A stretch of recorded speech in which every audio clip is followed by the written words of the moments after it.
¿Qué tal todos ustedes? Bienvenidos a un nuevo video. Pues en esta ocasión voy a hacer algo a lo que no estoy acostumbrado, pero fíjense, les voy a poner en contexto. Compartí un video de el famosísimo Diego Rusarín.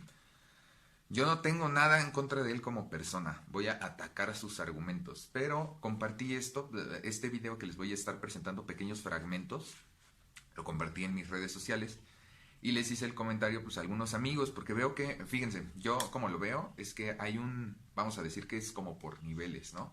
Hay gente que nunca critica la realidad, que no le interesa este tipo de análisis, ¿no? Como el que él hace, que vive la vida y ya no le interesa. Después hay un pequeño porcentaje de la población que comienza a tener un pequeño cosquilleo, como ganas de saber más, y llega alguien como este personaje, que no voy a decir que no es inteligente, para mí Diego Rusarín es una persona inteligente, pero que pues tiene muchos errores, como todos los humanos, como yo puedo tener errores, lo que sea. Y de repente va en contra de todo lo que yo hago, de todo lo que yo promuevo, que pues es el pensamiento científico, el pensamiento crítico científico, y tratar de buscar pues el origen de las cosas para que se puedan tratar. Yo soy psicólogo, él no, y él trató de dar la explicación de una enfermedad mental desde un punto de vista sociológico.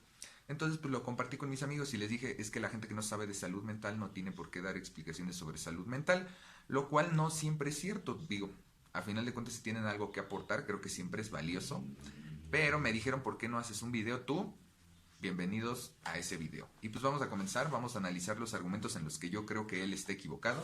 Habría que determinar en qué momento histórico contingente se determina lo que es la normalidad psíquica, o sea, qué es lo que conforma un pensamiento neurotípico, ¿no? Entonces, oye, si existe algo como lo neurotípico, todo aquello que queda fuera de lo neurotípico es abnormal, subnormal o supranormal, ¿no? Entonces, digo, definitivamente todos estos personajes tienden a caer fuera de la normalidad, ya sea supra o inferior, ¿no? Entonces, definitivamente ya desde ahí sabemos que están desequilibrados, sí, porque la regla de la normalidad marca tanto un límite inferior como el superior. Fíjense, cuando él habla de neurotípico, tenemos que entender una cosa. El prefijo neuro está sobreusado. De repente verán que corto mucho este video, pero pues es para que no dure tanto, no porque yo quiera editar y manipularlo a mi voluntad o a mi conveniencia. Pero bueno, vamos con el tema, ¿no? Neurotípico es un término sumamente, y perdónenme la palabra, pero prostituido. Todo lo que lleva el prefijo neuro está sumamente prostituido y mal entendido, mal conceptualizado. Bueno, para empezar vamos a entender que neurotípico y la normalidad de la conducta no es lo mismo. Les voy a explicar las pequeñas diferencias. Cuando nosotros hablamos de neurotípico, nos referimos a los procesos cognitivos que derivan del funcionamiento neuronal de un ser humano. Lo que Rusarín está hablando es el comportamiento fuera de la normalidad. Porque cuando nosotros hablamos de neurotípico, estaríamos hablando de un individuo que tiene capacidades, y fíjense, aquí comienza pues, a ver como problema, ¿no? Nos referimos a un individuo que tiene capacidades distintas a la media, a lo típico, a la moda, si lo quieres ver así, al promedio, que son cosas distintas, moda y media. Pero vamos a decir que en una curva de distribución normal se localiza la gran mayoría. Una persona no neurotípica, por supuesto que podríamos hablar de alguien que tenga capacidades cognitivas superiores a la media o inferiores a la media.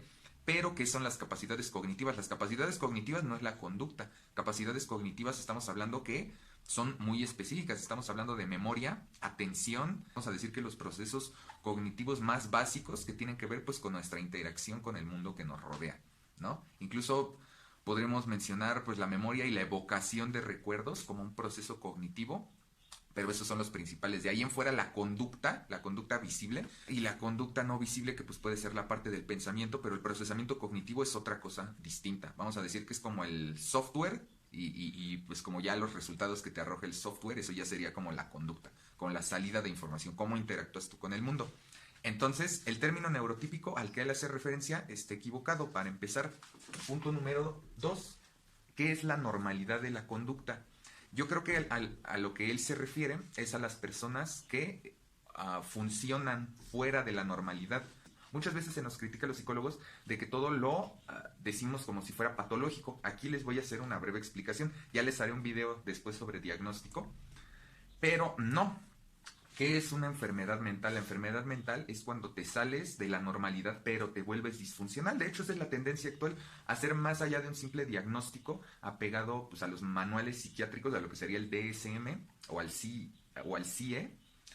La tendencia actual es además hacer un análisis funcional para determinar que algo es una patología o no lo es. Les voy a poner un ejemplo muy rápido.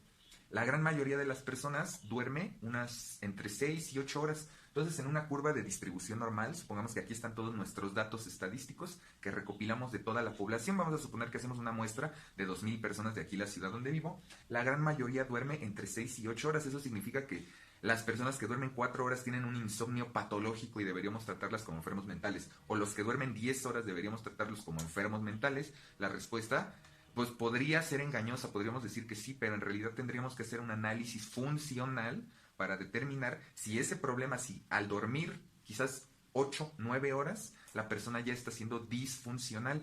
Y se refiere a disfuncional en las áreas de su vida, no disfuncional para mi criterio personal, sino que sea disfuncional de que no pueda mantener un trabajo estable, de que no pueda pues conectar con su familia, de que no pueda tener o mantener una pareja, de que no pueda hacerse responsable incluso pues de su aseo personal, de las cuestiones básicas de la vida, ¿no? A eso se le refiere ya pues como una patología, pues sí, una patología psicológica, cuando hay todo un conjunto de síntomas y que además pues te vuelven disfuncional. Pero vamos a seguir con los argumentos.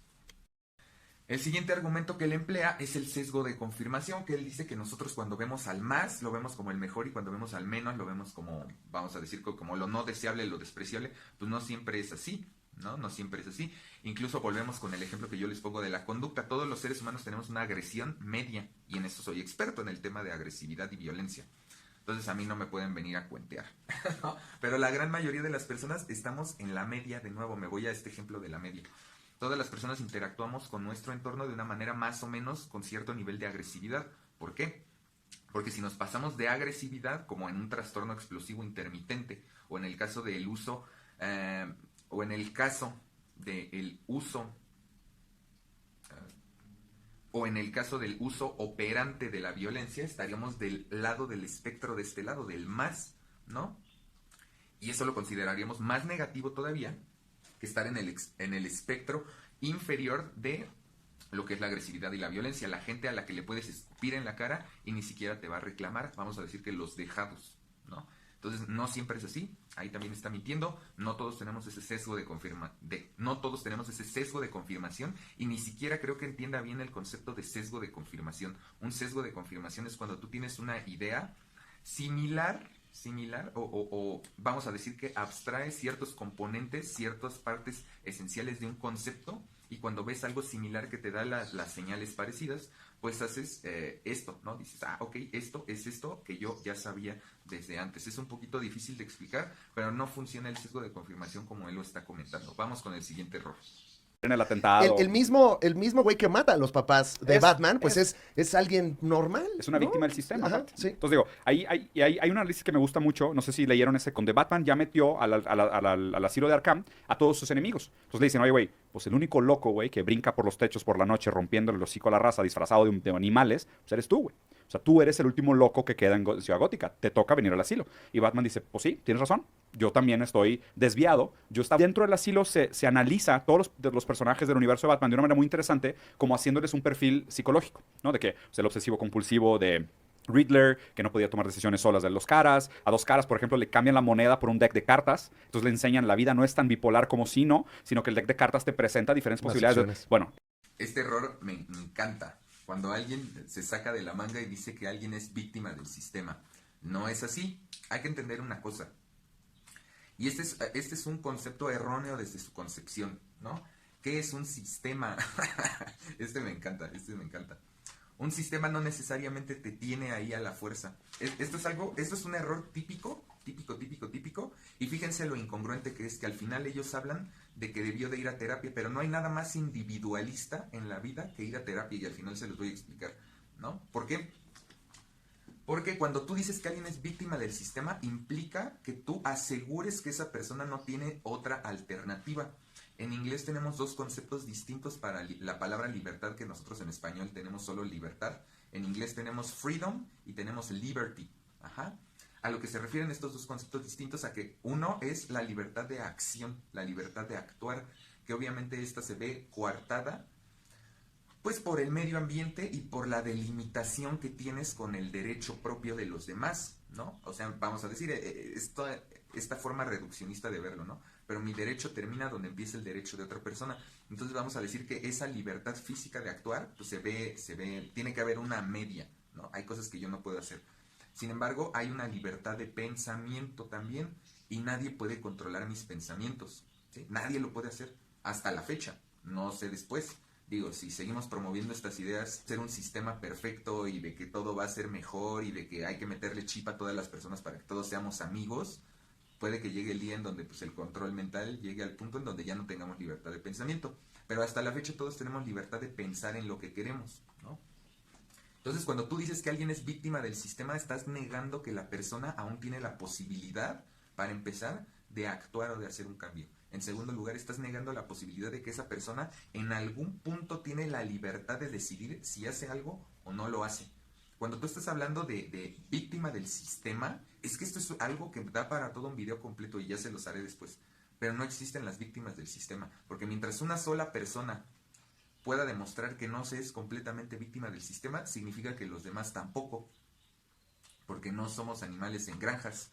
Incluso pues si tu entorno, vamos a decir que en la psicoterapia se aborda desde 3 puntos de vista distintos, ¿no? La psicopatología, la enfermedad mental, tiene componentes biológicos, tiene componentes psicológicos de la experiencia personal y tiene componentes ambientales. Ahí sí le doy un poquito la razón porque les voy a explicar algo. Por ejemplo, con los exconvictos. Cuando un exconvicto sale de prisión, vamos a decir que se rehabilita, cumple con su pena, ¿no? Vamos a decir que te dan 5 años. Sale de prisión. Si este individuo que aparentemente pues ya está readaptado a la sociedad, llega a un entorno, a un medio ambiente que sigue siendo altamente violento y que sigue siendo altamente ineficiente, que sigue siendo altamente corrupto, que sigue siendo el peor ambiente posible, es más probable, pero no es seguro, vamos a decir que su probabilidad pasa a ser un 95% de que va a volver a caer ahí, va a volver a hacer las cosas. Sin embargo, no es determinante porque no hay causas únicas a un fenómeno. No podemos decir que solo por el hecho de vivir ahí va a robar. Si ese fuera el caso, toda la gente que vive, por ejemplo, en la zona de Catepec, todos fueran ladrones y no lo son, ¿no? Porque hay un pequeño detalle, que dentro de ese 100% sigue jugando un gran porcentaje, pues la decisión que tú tienes. Incluso por eso les decía de psicoterapia. En la psicoterapia en ocasiones se recomienda un cambio de contexto, ¿sí? O sea, tú no puedes modificar el ambiente en el que vives. Ahí tendríamos que entrar incluso pues en el diseño de los espacios y todo eso. No se puede cambiar. Lo recomendable pues sería que tú te cambiaras pues a otro ambiente. Y la realidad es que pues, sí, nosotros tampoco ayudamos, porque sí, el sistema no funciona, pero no somos víctimas del sistema. Y les voy a decir, el sistema no funciona porque desde que el delincuente sale, le pides carta de antecedentes no penales para darle un trabajo, con lo cual estás discriminando y con lo cual estás haciendo que la persona no se pueda reintegrar por completo a una vida honesta. Ese es el único punto en el que yo creo que le doy un poquito de razón de que sí no funciona el sistema como está ahorita. Sin embargo, la solución no es destruir el sistema y crear uno nuevo, como él lo ha planteado en muchos de sus videos, que yo veo porque me gusta contrastar ideas, pero no somos víctimas del sistema. Ahí sí, estoy totalmente en desacuerdo, no somos víctimas. Incluso tú puedes salir de prisión y si tienes claro en mente que no quieres volver a reincidir, no vas a volver a ver a las personas que te llevaron a estar en prisión y lo más seguro es que te vas a mudar, que van a comenzar a lloriquear. Ay, pero es que está su familia, ¿cómo va a abandonar a su familia? Nada. Hay gente que ha hecho hasta lo imposible o sea, de plano, si vives incluso en un país que no te gusta, que todo el entorno, como se los voy a plantear en términos de México, yo podría decir, ay, pues es que el entorno en el que vivo es tan violento que yo soy víctima del sistema, entonces yo voy a salir a la calle y voy a apuñalar a alguien porque vivo en un entorno de alta violencia. No, sí llega un punto en el que dices, este entorno está tan violento que yo ya me estoy volviendo muy violento y yo no quiero convertirme en eso. Entonces sí sigo teniendo la opción, a pesar de que parezca que no la hay. Y créanme que en México está como en el lugar 63, 64 del índice de libertad mundial, ¿no? O sea, no estamos ni de cerca en los primeros lugares, somos un país no libre y aún así yo tendría la libertad pues, de moverme a otra ciudad, a otra colonia, a otro estado, a otro país incluso. O sea, no todos nos van a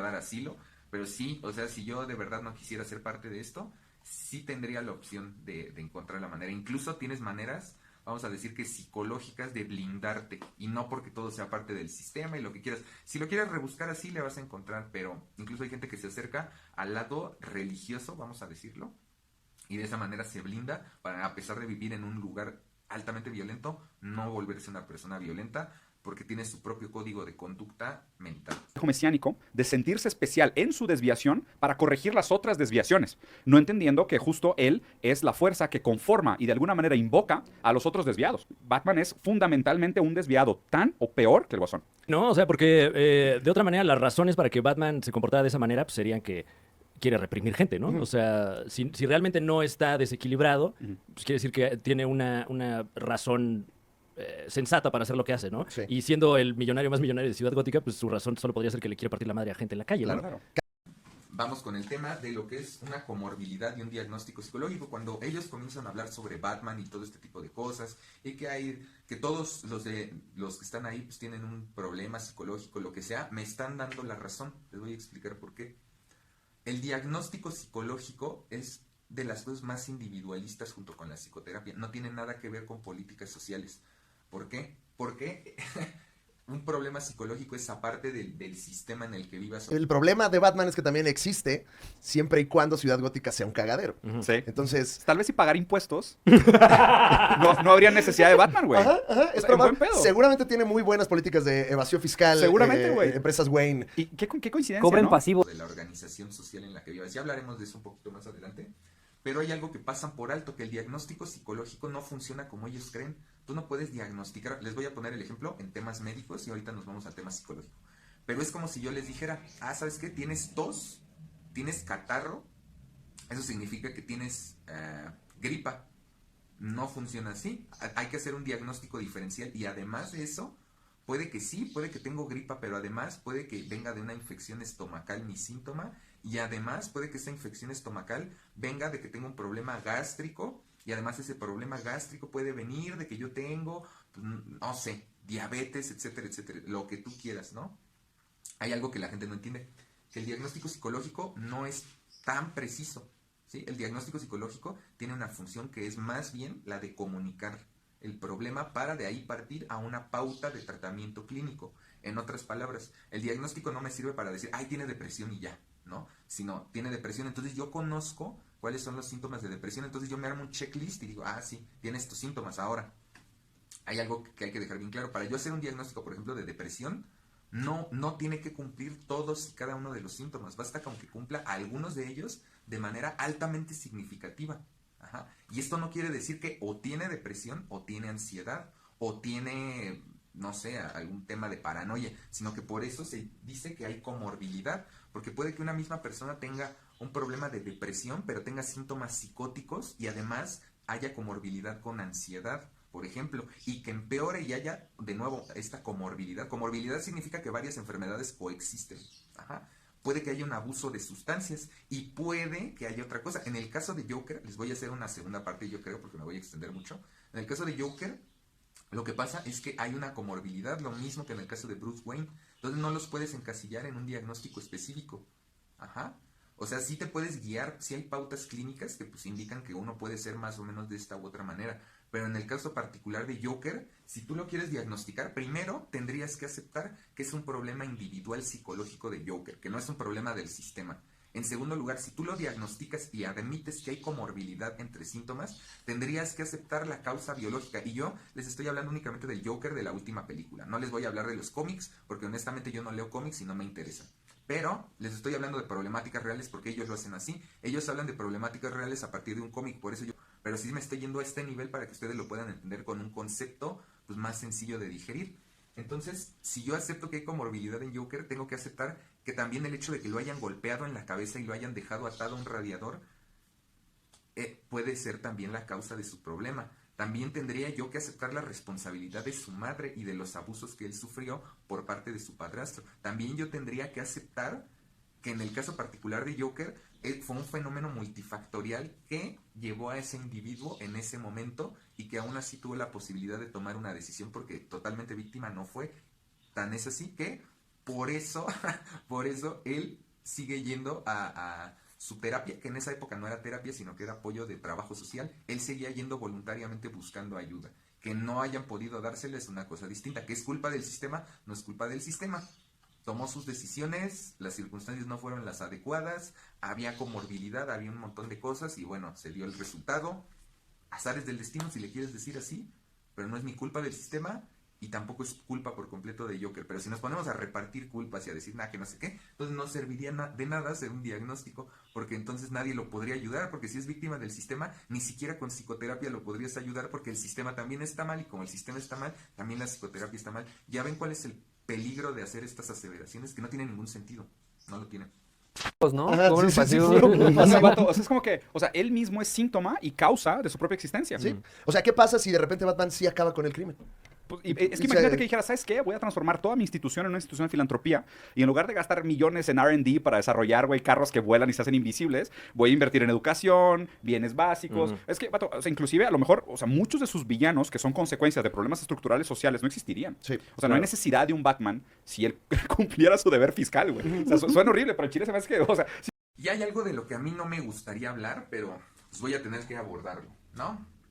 Les voy a hablar de un concepto filosófico. Yo no soy filósofo y tal vez me estoy metiendo en camisa de 11 varas, pero es que ese es el problema con ellos. De lo que están hablando ahorita, hay un enorme sesgo, que es que están mezclando cosas distintas. Ellos están hablando de un fenómeno psicológico desde la perspectiva sociológica, e incluso en algunos videos Rusarín habla desde el psicoanálisis, cosa que no es científica, acá entre nos, pero lo aborda más desde el punto de vista filosófico. Y si a filosofía nos vamos, les voy a hablar de esto que precisamente dicen que es un poquito interesante. Ellos dicen, Batman es síntoma y causa de su propia existencia.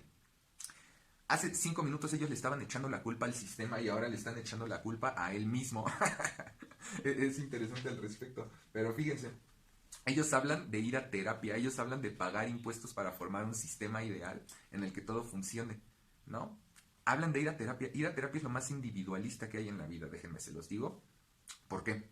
Porque no te pueden obligar a ir a terapia. Todos los pacientes que yo he tenido, que todos mis colegas psicólogos han tenido, todos van por propia voluntad. El único lugar en donde van a fuerzas, el único lugar a donde llegan a ir por la fuerza, es a prisión o a un hospital psiquiátrico. Pero tú no puedes obligar a una persona, y ahí me pueden decir, sí, le puedes decir, sabes que ya no regresas a la escuela si no antes fuiste a terapia. ¿Saben qué es lo que van a provocar? Van a provocar que la persona deje de ir a la escuela.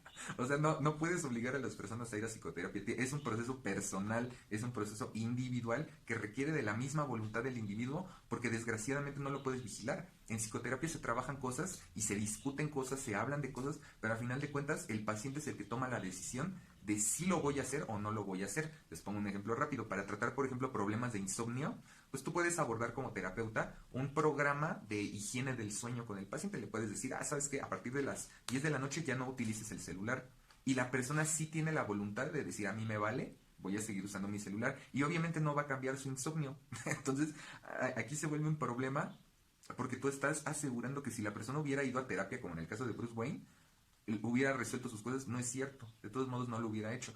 Les haré a futuro también un video sobre Batman, sobre Bruce Wayne, sobre Batman, pero no me voy a enfrascar tanto aquí. Solo les voy a decir que eso es una incongruencia.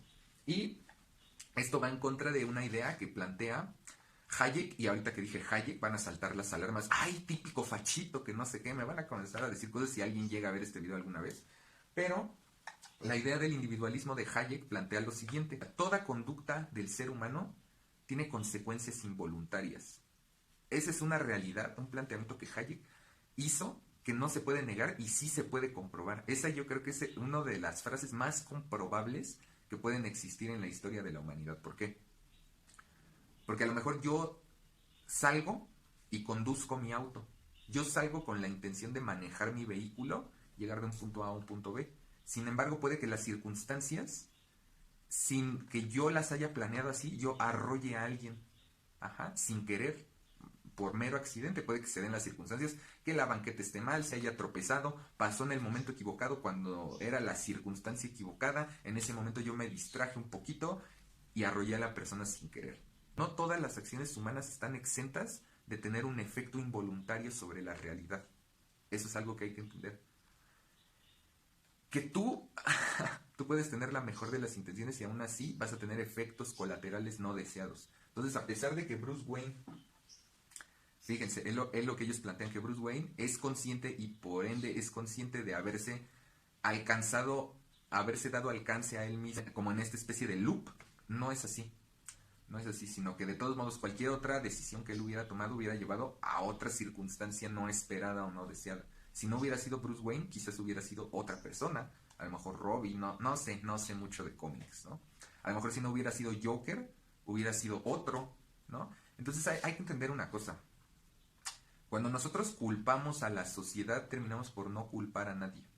Tan sencillo como eso, ¿no? Hay una analogía, repito, de Hayek muy interesante, en donde plantea que si Pedro lastima a Juan y decimos que Pedro es víctima de la sociedad, entonces incluso Juan sería responsable de que Pedro le haya quitado la vida. Incluso la familia de Juan sería culpable porque forma parte de la sociedad. Incluso la pareja de Juan, que es parte de la sociedad, sería culpable de que Pedro le haya quitado la vida. Entonces es culpa de todos menos de Pedro, porque Pedro es una pobre víctima de la sociedad. Entonces son ideas incongruentes. Y fíjense, hay algo de lo que ellos hablan de la escalada en la violencia, que dice que el cometer un acto violento va a incrementar la violencia. Pero aquí les pregunto algo, es una idea incongruente por esto que plantean. De que él, con todo su poder financiero, no es capaz de oponerse a los errores sistemáticos del sistema. Claro. Aún así lo superan. Y que además, lo que hace Batman... ¿Sabes qué? Y también está la teoría del escalamiento de la violencia. Porque es como, o sea, en el momento que Batman se pone un chaleco antibalas, los malos desarrollan bulletproof penetration, o sea, balas que penetran chalecos. Y de que, oye, güey, pues tu carro es a prueba de bombas, pues voy a tener que comprar bombas nucleares. Entonces el problema es que él se transforma en la tesis que acelera la violencia de la antítesis. Entonces él mismo no se da cuenta que su inversión en R&D arma y potencializa la sociopatía, si quisieras ver, de sus enemigos. Porque ellos plantean esta idea que tienen de que si se limpiara el mundo de las herramientas que dañan, ya no existiría la violencia. Y ellos plantean que se va escalando, pero fíjense, Nietzsche tiene un concepto muy interesante al respecto, cuando en su libro, si no me equivoco, en su obra Humano más que humano, si no me estoy equivocando, plantea sobre la legítima defensa y sobre la protección personal, la idea de que siempre va a haber una moral más deseable. Estaría bien bonito que se diera cuenta de que, oye, pues es que hay un problema grave, porque países como México, que tienen 99% de impunidad, entiendo el sentimiento de impotencia de un ciudadano que diga, mataron a mi hija y no hay justicia, me tengo que ir a manifestar. Pero él sí podría decir, pues voy a invertir, voy a fondear campañas y voy a patrocinar políticos que cambien políticas públicas para hacer que el sistema legal funcione. Donde se encuentre la justicia por métodos democráticos y sociales, no por manos propias. Y generalmente va a ser la tuya. Si para ti, te lo voy a plantear de la siguiente manera. Imagínate que tú sales de tu casa y tú no vas molestando a nadie, tú no vas haciendo nada. Y de repente llega una persona y tú vas con tu hija chiquita. Llega una persona con un desarmador y se va sobre tu hija chiquita. ¿Tú qué vas a hacer? En ese momento te vas a poner a pensar. Pues, ¿sabes qué? Yo creo que esta es una pobre víctima de la sociedad. No tengo por qué. No me voy a pelear con él, lo voy a abrazar y le voy a decir, mira, lo siento, te voy a dar dinero y te voy a apoyar a encontrar un trabajo. No piques a mi hija en este momento. Estaríamos negando nosotros que existe la enfermedad mental y estaríamos negando nosotros que hay gente que no entiende con palabras y quizás aquí sale el foco rojo y me van a decir, ay, entonces estás negando que la psicoterapia funciona. No, estoy diciendo que la psicoterapia y que la reinserción social no funciona para todos porque hay individuos que en este trance que tienen, en este trance cuando van a cometer un delito, un ilícito, lo que quieras, no están pensando en el daño que te van a hacer, están pensando en lo que ellos quieren en ese momento, satisfacer pues, su necesidad económica o incluso una necesidad de si van a abusar de ti, ¿no? Entonces en ese momento sí hay una moral superior que es la tuya, en ese momento, la tuya. Él quiere algo, él de acuerdo a sus criterios morales específicos de pensamiento, él quiere algo. ¿Es una víctima de la sociedad? No te lo vas a poner a preguntar, sino que vas a defender tu vida y la de tu hija en ese momento, porque en ese momento para ti es lo más importante.